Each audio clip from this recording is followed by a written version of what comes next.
مفتی طارق مسعود کے بیانات کے لیے طارق مسعود آفیشیل کو سبسکرائب کریں۔ طارق مسعود آفیشیل۔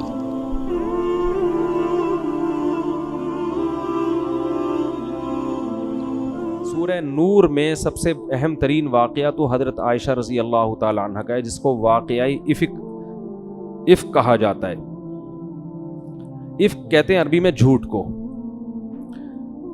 تو حضرت عائشہ رضی اللہ تعالی عنہ 5 ہجری میں نبی صلی اللہ علیہ وسلم نے سفر کیا تھا۔ ایک جھڑپ تھی، لڑائی تھی معمولی سی، تو جس کو غزوہ بنی مستلق کہا جاتا ہے۔ 5 ہجری کا واقعہ ہے۔ تو آپ نے قرآن اندازی کی کہ بھائی جس زوجہ کا نام آئے گا وہ میرے ساتھ سفر میں چلیں گے۔ جس آدمی کی زیادہ زوجات ہوں تو افضل ہے کہ قرآن اندازی کر لے یا ان کی باریاں لگا دے۔ تو امی عائشہ کا نام آیا، حضرت عائشہ رضی اللہ تعالی عنہ آپ کے ساتھ سفر میں گئیں۔ واپسی پہ یہ قافلہ جب واپس آ رہا تھا تو قافلے نے پڑاؤ ڈالا۔ حضرت عائشہ رضی اللہ تعالی عنہ نے اپنی بہن سے، حضرت اسماء سے، ایک ہار ادھار لیا تھا پہننے کے لیے۔ تو حضرت عائشہ کہیں گئی ہیں قضائے حاجت کے لیے یا کسی کام سے، وہ ہار گر گیا۔ تو وہ تلاش کرنے میں ان کو دیر ہو گئی۔ تو پہلے اونٹ میں جیسے آج کل ڈولیاں ہوتی ہیں نا، اس طرح کی وہ ہودج ہوا کرتا تھا، اس میں خواتین بیٹھتی تھی پردے والی، اور لوگ اسے اٹھا کے جانور پہ رکھ کے چل جاتے تھے۔ تو حضرت عائشہ رضی اللہ تعالی عنہ کا وزن بہت کم تھا، کم عمر تھیں، تو صحابہ نے وہ اٹھا کے رکھا اور وہ سمجھے کہ وہ اسی کے اندر ہیں وہ، اور وہ نکل گئے آگے۔ جب حضرت عائشہ رضی اللہ تعالی عنہ آئیں تو پریشان ہوئی کہ قافلہ تو جا چکا ہے۔ تو وہیں اس نیت سے آرام کرنے کے لیے لیٹ گئی کہ جب اگلے اس جگہ پہ جب یہ قافلہ پڑاؤ ڈالے گا، ان کو لگے گا کہ وہ نہیں ہے تو یہ واپس مجھے تلاش کرنے کے لیے یہاں آئیں گے۔ پہلے زمانے میں یہ دستور تھا کہ جب بھی کوئی قافلہ جاتا تھا نا تو پیچھے پیچھے کچھ لوگ آ رہے ہوتے تھے، تاکہ اس قافلے سے کوئی چیز اگر رہ گئی ہو تو ہم وہ اٹھا لیں۔ تو حضرت صفوان ابن معطل رضی اللہ تعالی عنہ پیچھے سے آ رہے تھے۔ ان کی امی عائشہ کے چہرے پہ نظر پڑی تو وہ فرماتے ہیں کہ جب تک پردے کی آیتیں نازل نہیں ہوئی تھیں، میں چونکہ حضرت عائشہ کو دیکھ چکا تھا تو اس لیے میں ان کو دیکھ کے پہچان گیا۔ اس سے بھی پتہ چلتا ہے کہ جب پردے کی آیتیں نازل ہوئی ہیں تو صحابیات نے اپنے چہرے کو، بولو بھائی، چھپا لیا۔ یہ خود چہرے کے پردے کی ایک بہت مضبوط دلیل ہے، دوسری طرف دلائل بھی ہیں۔ تو خیر، تو انہوں نے زور سے انا للہ و انا الیہ راجعون پڑھا۔ جیسے ہی پڑھا ہے تو حضرت عائشہ اٹھ گئیں۔ تو فرماتی ہیں اس وقت سے مدینہ داخل ہونے تک کوئی کلام انہوں نے مجھ سے نہیں کیا، بس وہ بیٹھی ہیں ہودج میں، اور حضرت صفوان ابن معطل یہ اونٹ پہ بیٹھی ہیں، حضرت صفوان ابن معطل ان کو لے کے چلے گئے، کوئی بات نہیں۔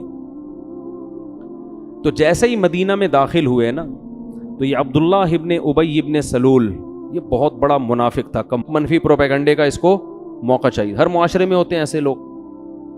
تو اس نے جب دیکھا کہ امی عائشہ ان کے ساتھ آ رہی ہیں، حضرت صفوان ابن معطل، تو اس نے معاذ اللہ نقل کفر، یہ پروپیگنڈا کرنا شروع کر دیا کہ اللہ معاف فرمائے، بولتے ہوئے بھی ڈر لگتا ہے کہ معاذ اللہ ان کے آپس میں معاذ اللہ نقل کفر، ناجائز تعلقات ہیں، زنا کی تہمت لگائی، اور اتنا پروپیگنڈا کیا اس نے، اتنا پروپیگنڈا کیا کہ 3 صحابہ وہ بھی اس کے پروپیگنڈے میں آ گئے، حالانکہ وہ بدر میں شریک ہوئے تھے، مخلص تھے۔ 2 صحابہ اور 1 صحابیہ۔ جو 2 صحابہ تھے، ایک تو حسان ابن ثابت، یہ بڑے مخلص صحابی تھے اور یہ نبی کی شان میں اکثر اشعار پڑھا کرتے تھے، اور دوسرے تھے مصطح ابن اثاثہ، یہ بھی غزوہ بدر میں شریک ہوئے ہیں، اور تیسری خاتون تھی حمنہ بنت جہش۔ تو اتنا اس نے پروپیگنڈا کیا نا کہ یہ بھی اس میں مبتلا ہو گئے، حالانکہ یہ منافق نہیں تھے، وہ تو کمبخت تھا ہی، منافق مشہور تھا۔ حضرت عائشہ رضی اللہ تعالی عنہ سفر سے واپسی پہ بیمار تھیں، تھکاوٹ تھی، گھر سے نہیں نکلیں۔ تو ایک دن وہ حضرت مصطح جو تھے نا، جو اس تہمت میں شریک تھے، ان کی والدہ کے ساتھ فرماتی ہیں کہ میں کہیں رات کو قضائے حاجت کے لیے دور گئی، تو جا رہی تھی تو کہیں پاؤں لگا ہوگا، کہیں ٹھوکر، تو حضرت مصطح کی جو والدہ تھی انہوں نے اپنے بیٹے کے لیے بد دعا کی کہ وہ ہلاک ہو جائے۔ تو یہ فرماتی ہیں کہ میں نے کہا کہ وہ بدری صحابی ہیں، کیوں ان کے لیے بد دعا کر رہی ہو؟ تو انہوں نے کہا کہ تمہیں پتہ نہیں ہے تمہارے بارے میں کیا مشہور کر دیا ہے۔ امی عائشہ کو اس وقت تک پتہ نہیں تھا، تو جب انہوں کو بتایا تو حضرت عائشہ رضی اللہ تعالی عنہا بہت زیادہ روئیں اور بیمار ہو گئیں گھر کے اندر، اور نبی صلی اللہ علیہ وسلم کو بھی اطلاع ملی کہ مدینہ میں اس قسم کی خبریں مشہور ہو گئیں۔ تو آپ صلی اللہ علیہ وسلم بھی بہت زیادہ غمزدہ۔ تو میں بہت مختصر کر کے یہ واقعہ سنا رہا ہوں۔ تو جب نبی صلی اللہ علیہ وسلم حضرت عائشہ کے والدین کے گھر گئے، ان سے جا کے آپ نے بات کی کہ عائشہ، یعنی آپ بہت پریشان تھے، لیکن آپ نے خود اپنی زوجہ کی بشارت بیان نہیں کی کیونکہ آپ اس میں نیوٹرل رہنا چاہتے تھے۔ آپ نے حضرت عائشہ سے پوچھا کہ بتاؤ اصل معاملہ کیا ہے؟ تو حضرت عائشہ فرماتی ہیں کہ میں نے کہا کہ اگر میں یہ کہوں گی کہ میں بے گناہ ہوں تو لوگ میری بات پہ یقین نہیں کریں گے، اور اگر میں یہ کہوں گی کہ میں مجرم ہوں تو فوراً لوگ کیا کر لیں گے؟ یقین کر لیں گے۔ تو میں اس موقع پہ وہی کہوں گی جو یعقوب علیہ السلام نے اپنے بیٹے کے گم ہونے پر کہا تھا، فَصَبْرٌ جمیل، میرے پاس صبر کے علاوہ کوئی راستہ نہیں ہے۔ آپ صلی اللہ علیہ وسلم کو بہت تکلیف ہوئی، اور آپ نے فرمایا کہ اس شخص نے، یعنی عبداللہ بن ابی کے بارے میں، کہ مجھے میری زوجہ کے بارے میں بہت شدید تکلیف کی ہے، بہت شدید تکلیف دی ہے۔ تو حضرت عائشہ فرماتی ہیں کہ مجھے یقین تھا کہ اللہ نبی کو میری براءت بیان کرے گا۔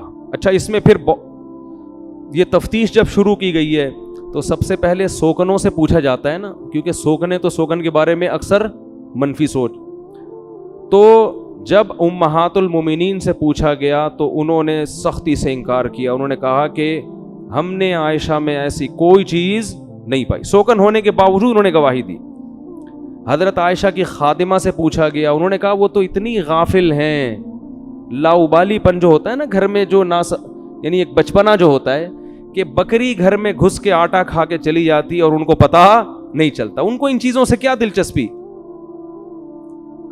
تو آپ صلی اللہ علیہ وسلم، بہت سارے صحابہ نے، حضرت عمر جب تھے، حضرت عمر سے جب پوچھا گیا یہ کیا معاملہ ہے تو فوراً بول پڑے سبحانک ھذا بہتان عظیم، کہنے لگے سبحان اللہ، یہ تو بہت بڑا بہتان ہے۔ بہتان کہتے ہیں جو بالکل واضح جھوٹ ہوتا ہے نا، بہت بڑا، یہ تو بہت بڑا جھوٹ ہے، اس میں تفتیش کی کیا ضرورت ہے، یہ ہو ہی نہیں سکتا۔ تو نبی صلی اللہ علیہ وسلم جب بہت پریشان ہوئے، حضرت عائشہ کی بھی صبر کی انتہا ہو گئی، تو شدید سردی کا موسم تھا، آپ صلی اللہ علیہ وسلم کو شدید سردی میں پسینہ آنا شروع ہو گیا۔ صحابہ کرام سمجھ گئے کہ آپ پر وحی نازل ہو رہی۔ صحابہ تو وحی پہ یقین کرتے تھے نا، یہ اللہ کا، کیونکہ ایسی کیفیت ہو جاتی تھی۔ تو حضرت عائشہ فرماتی ہیں شدید سردی میں نا آپ کے ایسا پانی کی طرح پسینہ نچڑتا تھا، ایسی کیفیت ہوتی تھی۔ تو آپ صلی اللہ علیہ وسلم امی عائشہ کے گھر میں، اور آپ پر وحی آنا شروع، اور پورا رکوع 11 آیتیں نازل ہوئیں جس میں اللہ نے حضرت عائشہ رضی اللہ تعالی عنہ کی پاک دامنی کو بیان کیا۔ تو جیسے ہی آپ نارمل کنڈیشن میں آئے ہیں، آپ صلی اللہ علیہ وسلم نے حضرت عائشہ کو خوشخبری سنائی کہ اللہ نے تمہاری پاک دامنی کو اللہ نے بیان کر دیا ہے۔ تو حضرت عائشہ کی والدہ کھڑی ہوئیں، انہوں نے فوراً فرمایا کہ اپنے شوہر کا شکریہ ادا کرو۔ امی عائشہ نے فرمایا نہیں، صحیح ہے، کیا فرمایا؟ فرمایا یہ پاک دامنی نبی نے بیان نہیں کی ہے، یہ کس نے بیان کی ہے؟ تو اللہ نے بیان، تو میں اللہ کا شکر ادا کروں گی۔ تو اس پر یہ آیتیں نازل ہوئیں۔ حضرت عائشہ فرماتی ہیں مجھے یقین تھا کہ اللہ میری برات کا اعلان کرے گا، مگر اس کا تصور بھی نہیں تھا کہ قرآن کی آیتیں بنا کے اللہ نازل کر دے گا جو قیامت تک پڑھی جائیں گی۔ تو اللہ تعالیٰ نے پھر جو عبداللہ بن ابی تھا اس کے لیے دردناک سخت عذاب کی خوشخبری بتائی، اور فرمایا کہ جب اصول یہ ہے کہ جو کسی پہ زنا کی تہمت لگائے گا تو کتنے گواہ لے کر آئے گا؟ 4 گواہ، اور یہاں کسی کے پاس 1 گواہ بھی نہیں ہے۔ یہ قرآن میں پہلے نازل ہو چکا تھا یہ حکم کہ 4 گواہ ہونے چاہیے۔ تو اب جو لوگ اس میں شریک تھے ان پہ حد قذف جاری ہوگی اور ان کو 80 کوڑے لگائے گئے، جن میں 2 صحابی اور 1 صحابیہ اور عبداللہ بن ابی منافق، اس کو بھی 80 کوڑے لگائے گئے۔ تو حضرت عائشہ کی اللہ نے برات کا اعلان کیا، اور پھر قرآن نے کہا لولا اذ سمعتموہ، صحابہ کو بھی تنبیہ کی کہ ایسا کیوں نہیں ہوا کہ جب تم نے یہ خبر سنی تھی قلتم ما یکون لنا ان نتکلم بہذا، تم نے یہ کیوں نہیں کہا کہ ہم تو اس پہ کلام بھی نہیں کر سکتے، سبحانک ھذا بہتان عظیم۔ جو الفاظ حضرت عمر کے تھے نا، تو اللہ نے فرمایا تم سب نے یہ کیوں نہیں کہا؟ تو یہ بھی حضرت عمر کی فضیلت ہے کہ جو الفاظ انہوں نے کہے تھے وہی آیتیں قرآن بن کے نازل ہوئے۔ حضرت عمر اس پہ فخر کیا کرتے تھے کہ اللہ نے میرے کلام کو قرآن کا حصہ بنایا کہ تم سب نے وہ الفاظ کیوں نہیں کہے جو کس نے کہے تھے؟ حضرت عمر تو بہت غیرت والے تھے نا، ان میں تو یہ دائیں بائیں حساب کتاب تھا ہی نہیں ٹھیک ہے نا، انہوں نے کہا یہ کیسے ہو سکتا ہے، یہ تو ممکن نہیں ہے، کیونکہ سب جانتے تھے پہلے زمانے، جیسے آج بھی گاؤں میں سب ایک دوسرے کو جانتے ہیں، تو پہلے تو صدیوں سے قبیلے ایک ساتھ رہتے بالکل اس کی مثال ایسے جیسے حضرت مریم کے جب بغیر شوہر کے بچہ ہوا ہے تو بنی اسرائیل نے کیا کہا، اے مریم تجھے تو ہم بچپن سے جانتے ہیں، ما کان ابوک امرأ سوء وما کانت امک بغیہ، نہ تمہارا باپ برا آدمی اور نہ تمہاری ماں فاحشہ، تم تو پیغمبروں کے خاندان میں پیدا ہو کے تم نے یہ کیسے کر لیا؟ تو جو قریب رہتے ہیں نا وہ ایک دوسرے کو جانتے ہیں، تو حضرت عمر امی عائشہ کو جانتے تھے، ابو بکر کی بیٹی ہیں، تو سبحانک، انہوں نے کہا اس کی تفتیش کی ضرورت نہیں ہے، سبحانک ھذا بہتان عظیم۔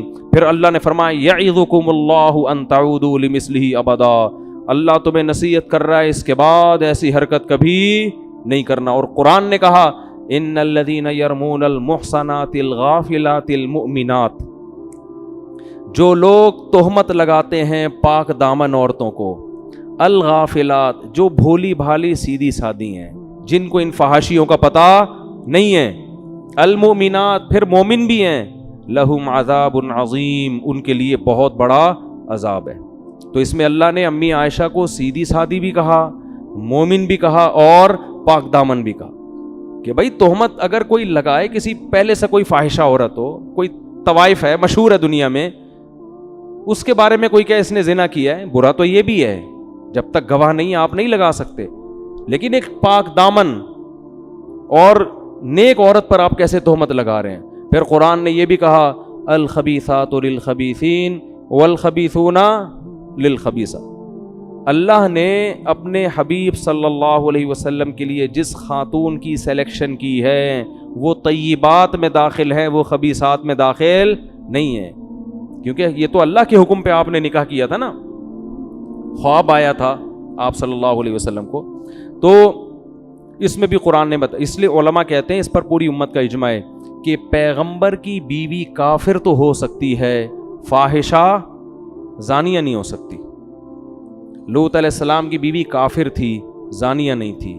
نوح علیہ السلام کی بیوی کافر تھی، زانیہ نہیں تھی۔ پیغمبر کے نسب میں ایسا نہیں ہوتا۔ وجہ اس کی یہ ہے کہ کسی کی بیوی کا غیر مسلم ہونا اس مرد کے لیے بے عزتی کا سبب نہیں ہے، وہ آخرت میں اس کو غیر مسلم ہونے کی سزا ملے گی، مگر یہ مرد کے لیے بے عزتی کی بات بولو نا نہیں ہے۔ لیکن کسی کی بیوی کا زانیہ ہونا اس آدمی کے لیے بولو نا یار بہت ہی بری بات، اس سے وہ اس کا امیج ختم، برباد۔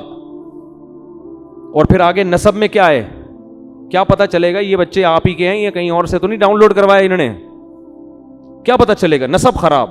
حدیث میں آتا ہے وَلِدْتُ مِن نِكَاحٍ لَا مِن صِفَا، آدم سے لے کے آج تک میرے جتنی ہماری نسل پیدا ہوئی نکاح کے ذریعے ہوئی ہے، اس میں زنا نہیں ہوا۔ تو پیغمبروں کے لوط علیہ السلام کی جو بیوی تھی وہ زانیہ نہیں تھی، وہ لڑکوں کو، وہ جو ہے نا لوگوں کو فتح بتاتی تھی لڑکوں کے بارے میں، خود زنا نہیں کیا اس نے کبھی۔ تو پیغمبر کی بیویوں کو اللہ اس برائی سے بچاتے ہیں، اور خود بھی اس سے ہمیں یہ بھی پتہ چلتا ہے کہ دیکھو آپ کی جو بیوی ہے نا عمل میں کمزور ہو، یہ چیز قابل برداشت ہے، کردار کی اگر گڑبڑ ہے تو یہ غیرت مند آدمی کے لیے قابل برداشت۔ ابے بولنے میں گورنمنٹ نے پابندی لگائی ہے، اس میں کیا شرمانا بھائی بول، دیکھو کوئی کہے کہ دیکھو اس کی بیوی عیسائی ہے، آپ نے کہیں اہل کتاب سے شادی کر لی، لوگ کہیں گے بھئی اس نے گوری سے شادی کی ہے، اس کی بیوی کیا ہے؟ عیسائی ہے. تو تھوڑا سا ہوتا ہے یار، مسلمان سے کرتے تو زیادہ اچھا. لیکن کوئی کہہ رہا ہے اس کی بیوی مسلمان ہے، لیکن تعلقات اس کے بہت وسیع ہیں اس کے تعلقات بہت وسیع، لیکن ہے کلمہ توحید پرست. تو اگرچہ کفر بڑا جرم ہے لیکن آخرت کے لحاظ سے، سمجھ رہے ہو، لیکن دنیا میں ذلت ذلیل ہونے کے لحاظ سے دنیا میں فحاشی یہ زیادہ بڑا جرم ہے ذلت کے لحاظ سے دیکھا جائے. تو اس لیے پاک دامن عورتوں سے شادی کیا کرو. بھی وہی ابھی کیا پھر میں کس سے سناؤں آپ کو، وہ ایک آدمی کی شادی ہوئی نا، تو بیوی سے کہتا ہے آج سے تم میری کائنات، تم ہی میری مسرت، تم ہی میری فرحت. وہ تو بیچارہ ڈائلاگ بول رہا تھا، فرحت یعنی خوشی، مسرت بھی خوشی اور کائنات بھی، وہ سمجھی اپنی گرل فرینڈ کے نام بتا رہے ہیں. کہتے ہیں آج سے تم میری کائنات، میری فرحت بھی تم، میری مسرت بھی تم. کہتی ہے ٹھیک ہے، ستار بھی پھر آج سے تم ہی ہو، غفار بھی تم اور وسیم بھی تم ہی ہو.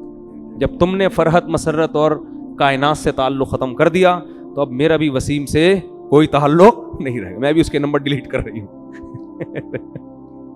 تو اب بتاؤ آگے زندگی چلے گی؟ تو کردار کا ایک نمبر ہونا عورت میں یہ بہت بڑی خوبی ہے کہ اپنے شوہر سے وفا کرتی ہو.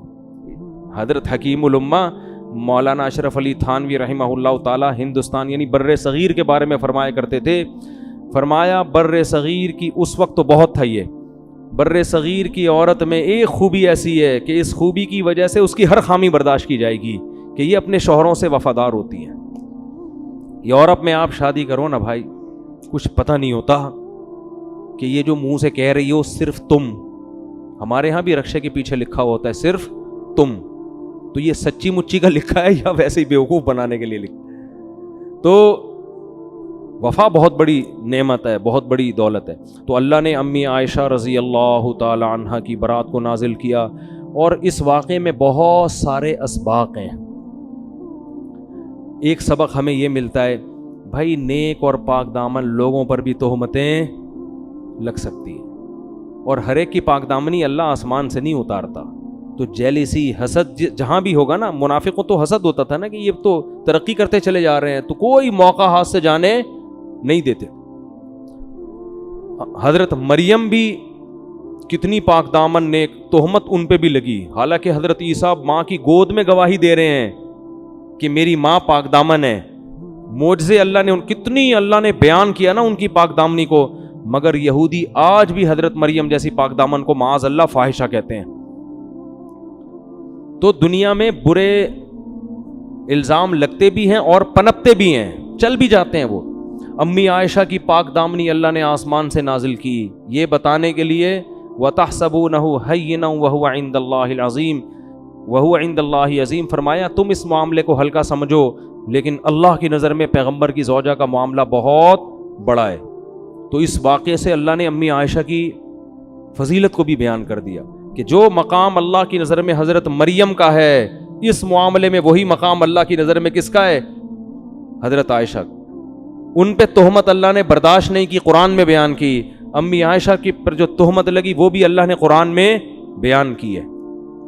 لیکن جیسے حضرت مریم کو فاحشہ کہنے والے آج بھی موجود، معاذ اللہ نقل کفر، امی عائشہ کو برا بھلا کہنے والے، فاحشہ کہنے والے بھی آج موجود ہیں. تو جیسے وہ کافر ہیں یہ بھی کافر ہیں. جو امی عائشہ پہ تہمت لگاتا ہے نا، اسلام کی نظر میں وہ کیا ہے؟ کیونکہ قرآن نے ان کی پاک دامنی کو بیان کر دیا، واضح لفظوں میں بیان کر دیا قرآن نے ان. تو یہ بھی ہمیں اس سے سبق ملتا ہے، اور یہ بھی سبق ملتا ہے کہ عورت کی جو صفت اللہ نے بیان کی، الغافلات، فحاشی کی چیزوں کا اس کو پتہ نہ ہو. باپ کے گھر سے نکل کے کہاں جائے؟ شوہر کے گھر میں. آج کل ایسا نہیں ہو رہا، ابا کے گھر سے نکل کے 15-20 سال مختلف تجربے کرتے، سب کی بات نہیں بھائی، 2-4 ہی ایسی ہیں تو ہوتی ہیں، لیکن وہی پھر تم ہی میرے ستار بھی، تم ہی میرے غفار بھی، یہ نوبت آ رہی. تو جلدی نکاح کرنے کا فائدہ کیا ہوتا ہے؟ بچی عفت اور پاک دامنی والی زندگی گزارتی، وہ اپنے شوہر کے ساتھ وفا کرتی ہے. سمجھتے ہو کہ نہیں سمجھتے، اور خود بھی وفا کرنی چاہیے، خالی ادھر کے مشورے نہیں ہیں.